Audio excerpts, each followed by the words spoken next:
சென்னை தாம்பரம் அடுத்துள்ள திருநீர்மலை பகுதியில் தனியாருக்கு சொந்தமான பிளாஸ்டிக் குடோனில் பயங்கர தீ விபத்து ஏற்பட்டது. நிகழ்விடத்திற்கு சென்ற தீயணைப்பு வீரர்கள் 4 மணி நேரத்திற்கு மேலாக போராடி தீயை கட்டுக்குள் கொண்டு வந்தனர்.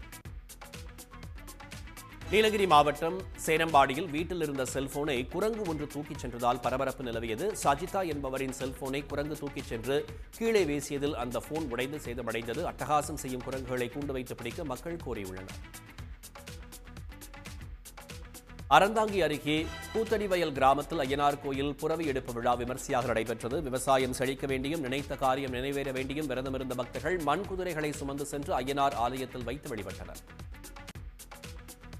ஹொசூரில் புத்தக திருவிழாவையொட்டி விழிப்புணர்வு பிரச்சார வாகனத்தை மாவட்ட கல்வி அலுவலர் தொடங்கி வைத்தார். ஹொசூர் பெங்களூர் தேசிய நெடுஞ்சாலையில் உள்ள தனியார் விடுதியில் ஜூலை 12ஆம் தேதி புத்தக திருவிழா தொடங்குகிறது. ராமநாதபுரத்தில் சேதமடைந்த பயிர்களுக்கு உரிய நிவாரணம் வழங்க கோரி RS மங்கலம் ஒன்றியத்திற்குட்பட்ட 7 கிராம மக்கள் ஆட்சியர் அலுவலகத்தை முற்றுகையிட்டனர்.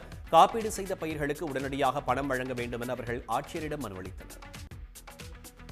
பருத்திக்கு உரிய விலை கிடைக்கவில்லை என கூறி விவசாயிகள் செம்பனார் கோவில் கடைவீதியில் சாலை மறியலில் ஈடுபட்டனர். கடந்த வாரம் குவிண்டால் 7400 ரூபாய்க்கு ஏலம் போனதாகவும் இந்த வாரம் 6500 ரூபாய்க்கு மட்டுமே ஏலம் போனதால் மீண்டும் பருத்தி ஏலம் நடைபெறவுள்ளது. ஒன்றிய மற்றும் மாநில அரசுகள் மீன்களுக்கு உரிய விலை நிர்ணயம் செய்யக்கோரி 700க்கும் மேற்பட்ட ராமேஸ்வரம் விசைப்படகு மீனவர்கள் 2வது நாளாக வேலை நிறுத்தத்தில் ஈடுபட்டனர். இதனால் நாள் ஒன்றுக்கு 1 கோடி ரூபாய்க்கு மேல் வருவாய் இழப்பு ஏற்படும்.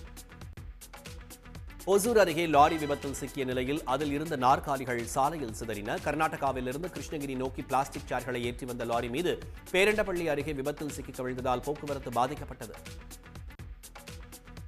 சென்னை நந்தனத்தில் உள்ள அரசு கலைக் கல்லூரியில் முதன்முறையாக மாணவிகள் சேர்க்கை தொடங்கியுள்ளது. BCom, BBA, BSc உள்ளிட்ட பட்டப்படிப்புகளில் சேர இதுவரை 120 மாணவிகள் விண்ணப்பித்திருக்கிறார்கள்.